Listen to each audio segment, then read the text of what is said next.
Hello, hello, hello, lovely friends. Welcome to another episode of Wellness Blueprints. I am Jess Milner, and I'm so glad you're here to nourish your roots with me. Uh, so today I want to talk a little bit about um, your cholesterol panel, your lipid panel. I am a clinical nutritionist and functional blood work specialist. And so looking at labs has been a thing that I've done for years, looking from a functional perspective. And one of the common things with cholesterol, anyway, in recent years, several decades, when a lipid panel comes back and a doctor sees that your total cholesterol is high, your triglycerides are high, there's something like that, they will often diagnose you with high cholesterol, what have you. Maybe they're going to prescribe you something.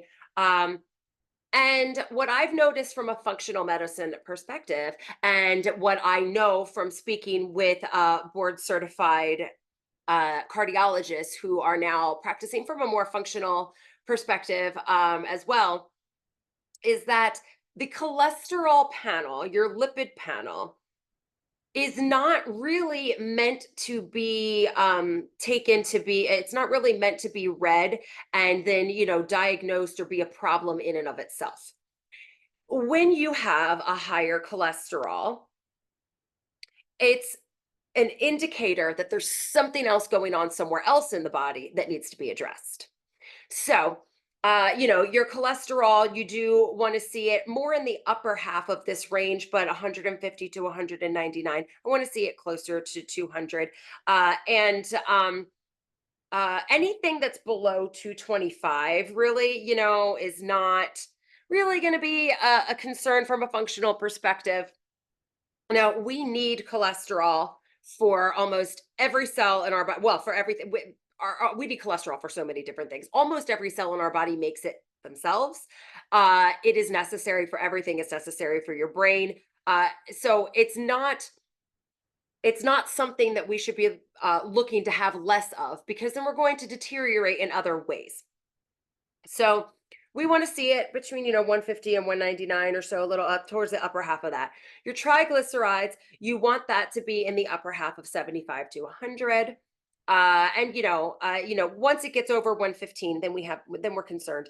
And then your HDL, that's the helpful, which the HDL, they call it helpful cholesterol. HDL and LDL, those are lipoproteins. They're not actually cholesterol at all. They're kind of like a bus that like carries cholesterol around. But the HDL, you want that to be 55 to 100. You want to be in the upper half of that. Now, so what is it that's going on if this is off? So what I want to look at your glucose. I want to see like what your blood sugar, your fasting blood sugar is looking like. I want to see inflammation markers, because there's probably some kind of inflammation, possibly a systemic inflammation going on.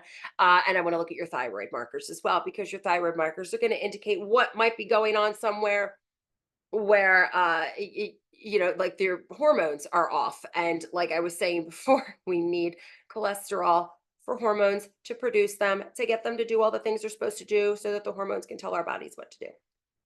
So uh that really is what I'm looking at when somebody says, oh, my cholesterol's high. Okay, what does the rest of everything say? Because it's not that simple. It's not like, okay, your cholesterol's high, let's make it lower. No, there's a reason why your cholesterol is high. This is indicating that there's something else going on somewhere else. So there could be, weight issues. If you have something going on with thyroid or blood sugar, inflammation, there could be something going on underlying, like an underlying infection. Nothing that would be diagnosable at that point, because I'm not a medical doctor, so I'm not looking to diagnose. Like that's not, it's not in my scope, and it's also not even an interest to me, because whether you have a diagnosis or not doesn't matter to me. I'm still going to be able to use your blood work as puzzle pieces to figure out how to get you to go from unhealthy to healthy. So it doesn't matter to me at all if you have a diagnosis, and I'm not treating or curing anything. I'm looking at this as information, as puzzle pieces there. So these are some of the things that we're looking into here. We want to know what's going on with the thyroid, what's going on with the blood sugar, and then we can figure out how to make that better. It's also important, lots of people ask, they're like, oh, well, my doctor told me that I should take this medicine, or maybe they didn't. Sometimes they give you a medication and sometimes they don't, but they tell you to stop eating foods that have cholesterol in them. So that's like literally any animal product. Now, yes, animal products have cholesterol because just like you and me, they have cells, especially mammals and fish, like they have cells, they produce cholesterol. Their cells need cholesterol just like ours do. So of course, those foods are going to have cholesterol in them. Now the thing is, your body tends to want to use the cholesterol that is made in your liver, that's made in your body. That it wants to use that. It doesn't want to use your cholesterol in your diet necessarily. That is not, it's not that it doesn't use it, but that's not what is clogging up your arteries, if you will. Your liver has enzymes that will produce cholesterol. And when you eat a lot of grains, like ultra refined grains, lots of sugary things, that triggers your pancreas to produce a lot of insulin. So when your body produces too much insulin, it's triggering your liver to have those enzymes produce excess cholesterol. That is what's getting stuck. That's what's fine. That's what's making your cholesterol high. It's not the steak that you ate, it's the fries that you ate with the steak. You see what I'm saying there? So that's why I want to look at some other things like, okay, is there a blood sugar issue? Is there some kind of metabolic uh angle that we can go, are we looking at this, then we're looking into some other factors. So what does your diet look like? What kind of things are you eating? Are you eating what is your fasting glucose? What's your A1C? We want to take a look at those kinds of things and see what we can do, adjusting diet and then supporting the body with different herbs and nutritional supplements that can help to even things back out, balance everything back out, and then the cholesterol will naturally come to a healthier spot. Okay. And of course, we want to be looking into your thyroid issues and everything too, because listen, your cholesterol, it kind of, it will turn into pregnenolone. It's going to become that first. Okay. It's kind of like coming down a thing. And then from there, it's either going to turn into progesterone, which will then go into cortisol, or it will go to DHA to testosterone and then convert into estrogen. So depending on which side it is and, what sex you are for, what is going to be produced here and there. If you don't have enough cholesterol, so if you're being told not to eat any cholesterol, and you're being told that you need to take this medication to decrease your body's ability to create cholesterol in all of your cells and in your liver, those enzymes in your liver won't be able to create it. So you are decreasing the amount of cholesterol that you're taking in, you're decreasing the amount of cholesterol that your body is naturally making. So then you are decreasing your body's ability to produce hormones, which are going to tell your body what to do. So then all of these different things are going to start to shut down. They're going to start to do weird things. You're going to start to have bowel issues and stuff because when your hormones are off, if you're not producing things correctly, there's stuff going on. Your liver is not happy. So the estrogen and testosterone, everything is just out of whack. It's not doing what it's supposed to be doing. And the next thing you know, you have all of these issues. And the first thing that the doctor's going to see usually is the cholesterol. Okay, let's get your cholesterol down. But you don't need to get your cholesterol down necessarily. You need to figure out what else is going on because your cholesterol panel is like, yo, something's wrong here. Help me. It's like a little like red flag, little white flag. Hey, help me, help me. So, you know, these are just things that are common misconceptions, and it's been a little bit difficult to get some people to understand this just because of what we've been told for so many years.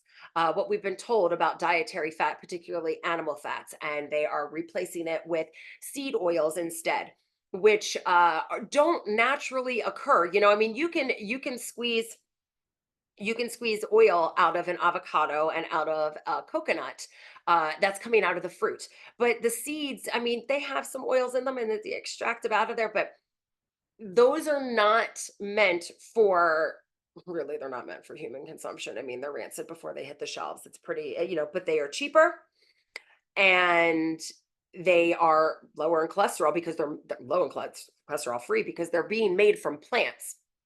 But the thing is, we actually do need to be eating those kinds of things for our brain health and the cell health, or the cell, all of the mitochondria in our body, every cell. So it's been kind of difficult to get people on board with this just because of the indoctrination, really, that has been going on for decades.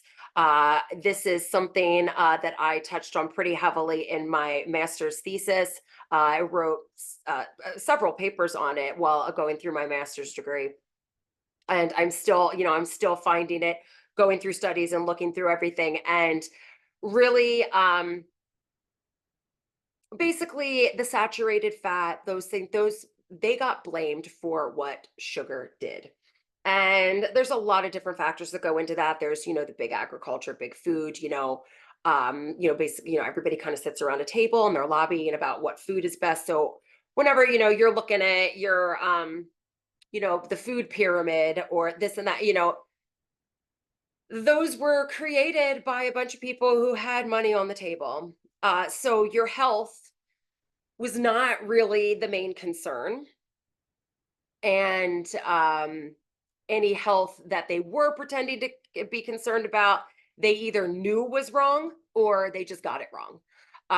Which that is kind of debatable. I'm pretty sure there were quite a few people who did know that it was being, that the studies were being cherry picked and stuff like that. If you want to look into Ansel Keys and some of the nonsense that he managed to get everybody to change their standards on food on, but really, yeah, he didn't use the studies from the countries that would have shown that the opposite is true, and that is that the saturated fat is not what's causing all of this stuff.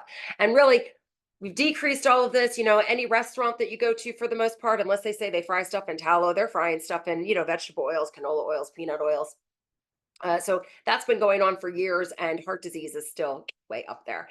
So that's why looking at the cholesterol panel, whenever somebody says, "Oh my gosh, my cholesterol's high," I'm like, okay, well, let's not panic. There's something else going on, and we're going to be able to figure this out. So we change the diet, we look at the blood work, and figure out where else the problem is, and then we make some lifestyle dietary changes, and we supplement. And they come back in a few months, or they're in my inbox, and they're telling me, "Oh, my doctor's so happy, my cholesterol came back down," and they're all excited about it and everything. And it really is that simple. So don't panic if you've got high cholesterol, okay? There's a reason why it is on the higher level. Try to remember that just a couple decades ago, nobody cared if it was under 300. So, they've kind of lowered it down. So don't panic about that. There's something else going on, and I would love to be able to help you figure that out. So head on over to my website, deeprootedwellnessid.com, and you are able to book a discovery call with me. You can check out my Facebook page if you want to, for lots of info there too. And that's just Deep Rooted Wellness on Facebook. So I would be happy to take a look at it, happy to answer questions for you. If there's anything that I could answer real quick in a discovery call or something like that. It's I totally, can you like feel it? I'm like totally geeking out on this because it's really fun when you figure out what all these puzzle pieces are meaning and everything, and that there really are answers to your health issues right in there, right inside that blood work. Because if you have, if you're experiencing high cholesterol, you're probably also experiencing other issues that are really bothering you, and they are all connected. And it's not that difficult to figure out what's going on and then take back your health. It's a beautiful thing when somebody is able to be like, yeah, man, I'm doing so much better, and people can't even believe it. My doctor can't even believe it, and it's just amazing. So if that's the kind of stuff you're interested in, I'm your gal. I'm your true health gal. So thanks so much for joining me today. Hop on over to my website, leave me a comment, subscribe, tell your friends. Thanks so much for being here, friends. Love you.